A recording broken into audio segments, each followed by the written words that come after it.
আসসালামু আলাইকুম। Soumi's blog page থেকে সুমনি বলছি। দূরের এবং কাছের সকল বন্ধুদের জানাই অনেক অনেক শুভেচ্ছা। যারা আমার পেজে এখনো লাইক কমেন্ট শেয়ার করেননি করতে পারেন। সৌমিস ব্লগ নামের আরেকটি চ্যানেল রয়েছে ইউটিউবে, আপনারা চাইলে সাবস্ক্রাইব করতে পারেন। যারা এই কাজগুলো অলরেডি করেছেন তাদের সবাইকে অসংখ্য অসংখ্য ধন্যবাদ। সকল প্রশংসা আল্লাহ তাআলার, আর তার সৃষ্টির সব কিছু সুন্দর। আজকে আমি আপনাদের নিয়ে যাচ্ছি আমার ফুলের বাগানে। ফুলের বাগানের শুরুতেই রয়েছে বেলি ফুল, যেটা আমার খুবই পছন্দ। এই বেলি ফুল আমার বাগানে অনেক আছে, আর এর গন্ধে সারা বাড়ি মো মো করতে থাকে। বৃষ্টি কিন্তু এখনও ভালোভাবে শুরু হয়নি, তারপরও বেলি ফুল কিন্তু ফুটে আছে। বৃষ্টি আসলে আমার এই বেলি ফুলের কী অবস্থা হবে আমি জানি।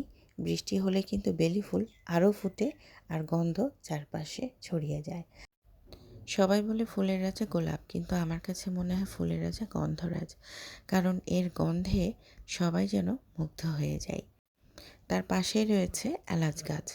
আমি ভেবেছিলাম পোলাও গাছ, কিন্তু না, এটা এলাচ গাছ, আর ফুলগুলো দেখতে রজনীগন্ধার মতো।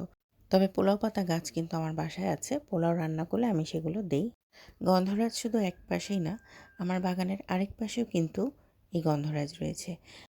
গন্ধরাজ যেদিন ফুটে থাকে সেদিন খুব ভালো থাকে, কিন্তু তার পরের দিন কিন্তু এগুলো নষ্ট হয়ে যায়।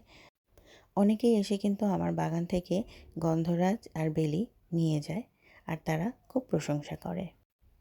আর অন্য পাশে আছে রঙ্গন। রঙ্গনের রঙের অভাব নাই। এটা অরেঞ্জ কালারও না, আবার লালও না। আরেকটা রঙ্গন আছে আমার বাগানে, সেটা হচ্ছে গোলাপি। সেটা নাই বা দেখালাম। এক ফুল আর কত দেখাবো, নাহলে বাগান দেখে শেষ করা যাবে না। আর এটা হচ্ছে জুঁই। জুঁই ফুল আমি এখানে এসে প্রথম দেখলাম, এর গন্ধ কিন্তু অসাধারণ।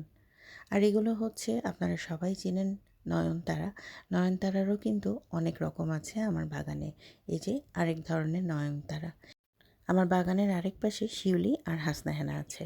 শিউলি তো এখন ফুটবে না, যখন ফুটবে দেখাবো। হাসনাহেনাও আর কয়দিন পর বেশি হবে যখন, তখন দেখাবো। আর এটা হচ্ছে গোলাপ। এই একটা গাছে কয়েক ধরনের গোলাপ ফুটে, হালকা pink, light pink, dark pink. আমি খুব অবাক হয়ে গেলাম।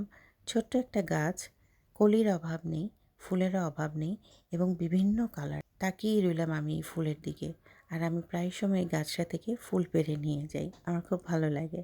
আর এই শীতকালে ডালিয়া লাগিয়েছিলাম, এখনও রয়েছে, এখনও ফুটে, আর অনেকগুলো ফুলই পচে গিয়েছে। তো আমি যাওয়ার সময় বেলি আর গন্ধরাজ পেড়ে নিয়ে গিয়েছিলাম। বাসায় আমি রাখি প্রতিদিন সন্ধ্যাবেলা। আমার এইটা অভ্যাস হয়ে গেছে। একটু পর পর আমি এই ফুলে হাত দিই আর গন্ধ নিই, আমার খুবই ভালো লাগে। আশা করি আপনাদেরও ভালো লেগেছে। আজ এ পর্যন্তই। আল্লাহ হাফেজ।